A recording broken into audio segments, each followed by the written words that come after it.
राजा हरिश्चंद्र अपने आप में सत्य के लिए एक महान प्रसिद्ध नाम है। वाणी के रूप में अगर हम लोग सत्य बोलते हैं, अर्थात न्याय की एक ऐसी तुला पर हम अपने आप को खड़ा करते हैं जहां पर साच साच सो साच, झूठ झूठ सो झूठ, साच बराबर तप नहीं, झूठ बराबर पाप, जाके हृदय साच है ताके हृदय आप। अर्थात जो व्यक्ति सत्य को जीता है वह व्यक्ति ईश्वर के सानिध्य को, परमात्मा के सानिध्य को अपने साथ जिया करता है। आजकल समस्या कुछ अलग तरह की आ गई है। अब लोगों में सत्य के प्रति निष्ठा नहीं रही। लोग बात बात में झूठ बोलते रहते हैं, मोबाइल पर झूठ, व्यापार पर झूठ, रिश्तों में झूठ, रूटीन में व्यक्ति झूठ बोलता रहता है। जैसे कि बैठा है कहीं पर, घर से पत्नी का फोन आता है, कहाँ हो, बोले रास्ते में चल रहा हूं। अब बैठा है कहीं लेकिन बोल रहा है। व्यापार में झूठ, अगला पूछता है बनियान की कीमत कितनी, अपन कहते हैं 80 रुपया, वो कहता है साहब 70 रुपया तो आपका पड़ोसी देता है। अच्छा ठीक है, मेरी 72 की खरीद है पर मैं तुझे 70 में दे देता हूं। कोई भी व्यक्ति घाटा खा के तो धंधा करता नहीं है, पर व्यक्ति येन केन प्रकारेण अपनी गोटी फिट करता है, और फिट करके अगर वो सोचता है सत्य बोलने से धन कमा सकता हूं तो सत्य बोल लूं, और झूठ बोलने से अगर 2 पैसे कमाई हो सकते तो झूठ बोल लूं। आदमी को अब नीति से कोई मतलब नहीं है कि ईमान मेरी नीति है कि बेईमानी मेरी नीति है। धन आए मुट्ठी में, ईमान जाए भट्ठी में। लोगों की नीति अब ऐसी हो गई है, अपने तो कमाई कमाई कमाई होनी चाहिए। परिणाम ये निकलता है, याद रखो भाई बहनों, कि बेईमानी का धन कमा करके अपन लोग करोड़पति तो हो जाएंगे, पर ये जितने भी लोग शुगर के पेशेंट हैं, जिनके बीपी हाई लो चलता रहता है, जो हार्ट पेशेंट बने हुए हैं, कैंसर, किडनी जिनकी खराब हुई है, ये सारे लोग जो धन को अब बहा रहे हैं 50 लाख रुपए एक ऑपरेशन में, कोई 80 लाख रुपया एक ऑपरेशन में, ये सब क्या है? ये सब बेईमानी के आए हुए धन की वापस बहने की नालियां हैं। ये सब वापस निकलने के रास्ते तो निकलेंगे ना भाई। आता जा रहा है, आता जा रहा है, आता जा रहा है, वापस जाने का रास्ता भी तो होगा। तो फिर वापस धन निकलने के रास्ते क्या होते हैं? या तो किसी के संतान दे देता है भगवान कि 2-4 संतानें दे दी, अब खर्चा करो उन पर, जिंदगी भर खर्चा करता रहा, और एक बार शादी करेगा फिर ले 50 लाख रुपए, फिर पानी गए। तो आदमी गधे की तरह खाटनी करते करते, मेहनत करते करते पैसे कमाता है, उल्टे सुलटे धां धूं येन केन प्रकारेण, और हंस हंस के फिर उनको ख़त्म कर देता है। आजकल लोग बारात को जिमाते हैं ना, तो 600 रुपया 500 रुपया एक थाली का खर्चा आता है। उसको पूछो तू अपने घर में कभी तूने ज़िंदगी में कभी 500 रुपये की थाली खाई है या खिलाई है किसी को? पर अब वो बस बारात है, उम्मीद होटल में ठहराएंगे, उम्मीद पैलेस में 20,000 रुपया पानी करेंगे, उसका 600 रुपया थाली लगाएंगे, और दिन भर में एक बाराती पर खाने पीने में इतना खर्चा हो जाता है। तो जब जब मुझे लगता है कि ये सब क्यों हो रहा है, मुझे लगता है ठीक ही हो रहा है। भगवान के घर से वापस पैसे की निकासी का रास्ता खुल रहा है। आजकल देखता हूं कि लोग करोड़ों रुपए का चढ़ावा ले रहे हैं। मंदिरों की प्रतिष्ठाएं होती है, संघ निकलता है, यात्राएं होती हैं, करोड़ों रुपए के चढ़ावे बोले जाते हैं। मुझे लगता है इन सब चीज़ों की कोई ज़रूरत तो नहीं है, पर लोग बोल रहे हैं पैसा है, अब पैसा निकलने का रास्ता तो कोई ना कोई चाहिए, तो ये निकल जाता है पैसा। चाहे धर्म के नाम पर निकलो, चाहे अधर्म के नाम पर निकलो, निकल जाता है पैसा, रहता नहीं है किसी के पास।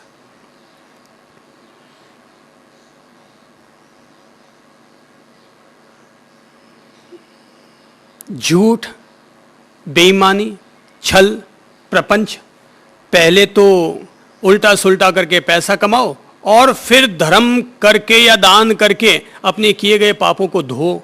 तो भाई इसका मतलब तो ये हो गया, स्याही से पहले अपना कपड़ा खराब करो और फिर उसको धोने के लिए साबुन घिसो।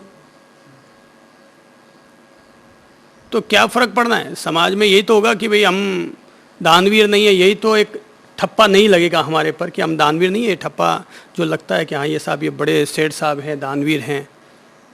और ये लोग जो दानवान देते हैं ना, उनको भी ख्याल रखना चाहिए। उनको कोई नहीं पूछता, उनके पैसे को पूछा जा रहा है। पैसा मिल गया बस। ये जितने भी मुख्य अतिथि बनाए जाते हैं,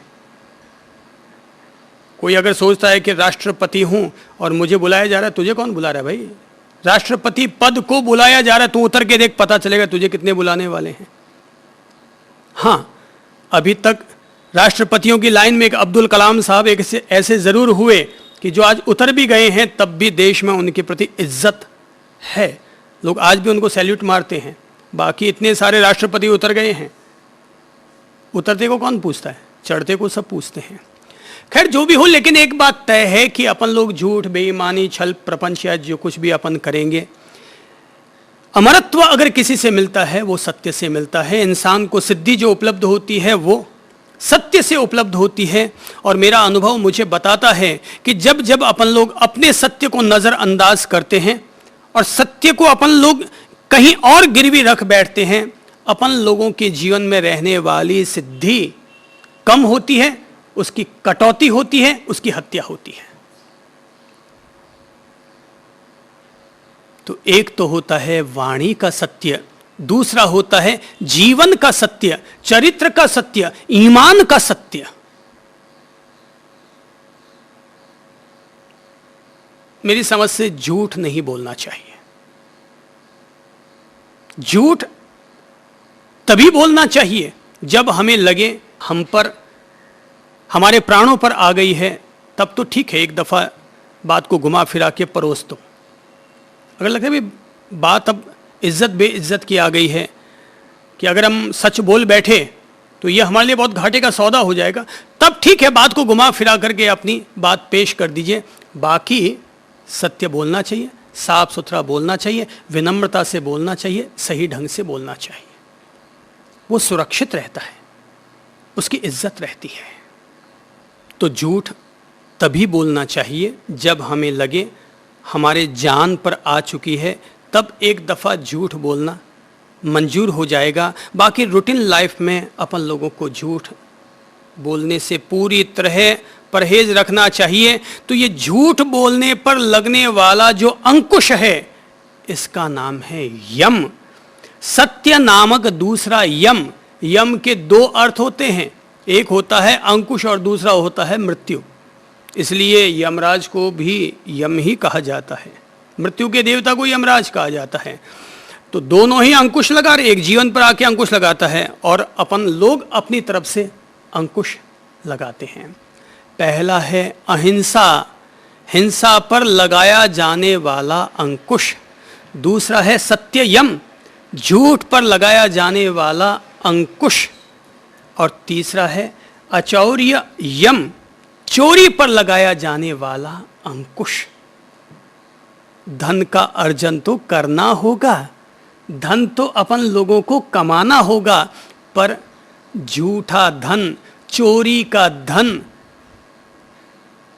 कहा जाता है चोरी का माल मोरी में, चोरी का धन मोरी में तो जाता है, वापस जाता है। यही इसी नगर में ही एक एसपी साहब थे, तो कहा करते थे मुझसे कि साहब मेरे बच्चे मुझसे शिकायत करते हैं कि तुम कैसे एसपी बाप हुए जिन्होंने अपने बच्चों के लिए किसी भी तरह की आर्थिक व्यवस्थाएं नहीं की उनके भविष्य के लिए। तो मुझसे कहा करते थे कि हालांकि मेरे बच्चों को मुझसे शिकायत रहती है कि मैंने कभी भी अपनी जिंदगी में गोलमाल नहीं किया, अपनी नैतिकता की नौकरी की, जो मेरे से सेवा बनी मैंने पुलिस प्रशासन में रहते हुए सेवा की थी, किसी भी तरह की रिश्वतखोरी मैंने नहीं की। तो मेरे बच्चों को मुझसे शिकायत है, लेकिन मुझे अपने आप से कभी मुझे शिकायत नहीं हुई। मैं जब भी सुबह पूजा और पाठ के लिए बैठता हूं और ईश्वर की प्रार्थना करता हूं, तो मेरी आत्मा मुझे गवाही देती है कि तुमने सही सेवा की है, तुम नैतिक इंसान हो। जब भी तुम मेरे पास आओगे मैं तुम्हें प्यार से अपना पुत्र कहूंगा। अचौर्य, चोरी पर अंकुश, धन की चोरी मत करो, किसी वस्तु की चोरी मत करो, किसी के विचार की चोरी मत करो, किसी के व्यक्ति की चोरी मत करो। किसी से भी अगर कोई भी वस्तु है उसकी, बगैर पूछे अपना हाथ मत लगाओ। अब क्या बताएं, जब से हमारे देश में ईमान कमजोर होने लगा है, तब से सत्संगों में जूतों की चोरी हो जाती है, मंदिरों में मूर्तियों की चोरी हो जाती है, इंसानों के जेब में से पॉकेटमारी हो जाती है। 2 घंटा के लिए अगर कॉलोनी में से कोई आदमी कहीं मिलने के लिए चला जाए तो पीछे सेंधमारी हो जाती है। इतना ही नहीं, सामान खरीदने जाओ तो मिर्ची में सोनामुखी मिली हुई मिलती है, धनिया खरीदने जाओ तो धनियों में लकड़ी का बुरादा मिल जाता है, हल्दी खरीदने जाओ तो उसमें रंग मिल जाता है, बादाम खरीदने जाओ तो उसमें खुरमाने की गुठलियां मिल जाती हैं, मलाई खरीदने जाओ दूध की तो दूध में पानी मिलाना तो इस देश में पाप रहा ही नहीं है। सारे ही दूध वाले पानी मिलाते ही हैं, और अगर पकड़ा जाए तो कह देता है कि साहब गाय का थन न जल जाए इसलिए दूध में थोड़ा पानी मिला देते हैं। मलाई में शाही चूस मिला करके और उसकी मलाई बना देते हैं। ढेर सारी मिलावटें हैं, पानी मिलावटी, दूध मिलावटी, वस्तुएं मिलावटी, अन्न मिलावटी, खान पीन की सब चीज़ें मिलावटी, सब्जियों में मिलावट, ये सब चोरी है, ये सब चौर्य कर्म है। जब तक हम लोग केवल मंदिर मस्जिद के धर्म की बजाय जीवन का धर्म नहीं करेंगे, तब तक इस देश के यही हालत रहने वाले हैं।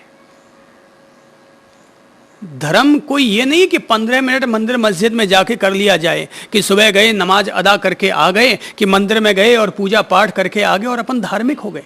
धार्मिक अपन लोग तब तक नहीं हो सकते हैं जब तक हमारी प्रैक्टिकल लाइफ में हमारा धर्म, हमारा ईमान, हमारी शांति, हमारा मोहब्बत जब तक उतर कर नहीं आता, तब तक ठीक है 15 मिनट के धार्मिक हो जाओ, कोई फर्क तो नहीं पड़ता है।